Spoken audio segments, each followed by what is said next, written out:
समाचार अब तक, सत्य का साहस। कसं काय सूडबुद्धीने नोटीस कोण देणार? सूडबुद्धीने महत्त्वाचा बाब हे आहे. ईडी काय सूडबुद्धीने काय देणार नाही. ईडीचा कार्यक्रम वेगळा आहे, त्यांचा ऑटोनॉमस बॉडी आहे आणि त्या दृष्टिकोनातून त्यांचं काम ते करतात आणि ते जे करून राहिले योग्य आहे का नाही ते आता ते त्यांनी पाहायचं, त्यांनी उत्तर दिलं पाहिजे त्या प्रमाणामध्ये. जेव्हा काय केलं नसेल तर मग घाबरायचं कारण काय?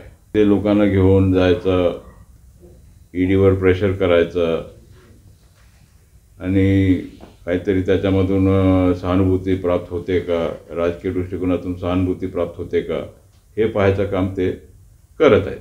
आणि त्या दृष्टीने ईडीला काय फरक पडत नाही. ते 1000 लोक गेले, 10,000 लोक गेले तरी ईडीचं काम ईडी करणार आहे.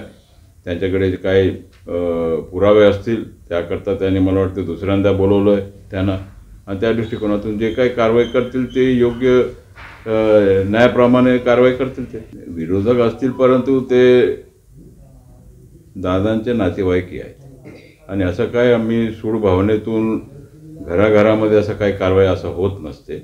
आणि त्या दृष्टीने जे काय कारवाई होत आहे ईडीकडून ते त्यांच्या पद्धतीने ईडी त्यांना काय भेटलं असेल, एव्हिडन्स भेटला असेल त्याकरता त्यांना दुसऱ्यांदा बोलवलेलं आहे आणि त्या दृष्टीने ते कारवाई करत आहेत. ठीक आहे, ते जेव्हा सरकार येईल ते स्वप्न पाहत बसतील. सरकार येण्याचं काय कारणच नाही. आता पुढचा येणारा सरकार 200+ राहणार आहे आमचं महायुतीचा. त्या दृष्टिकोनातून ते स्वप्न पाहण्यापेक्षा आता जे काय त्यांच्याकडे शिल्लक आहेत त्या लोकांना सांभाळलं पाहिजे आणि ते नाहीतर ते सुद्धा आमच्याकडे येऊन जातील काही कालावधीनंतर.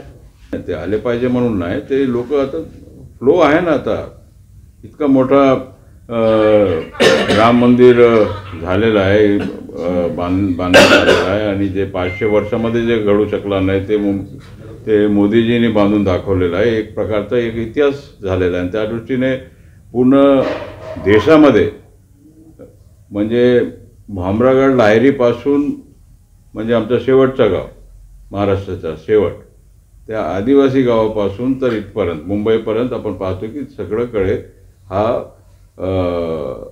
देशामध्ये आणि महाराष्ट्रामध्ये इतका भयानक पद्धतीने स्वागत झालेलं आहे. तर ते आता काय नाही, आता 400+ आता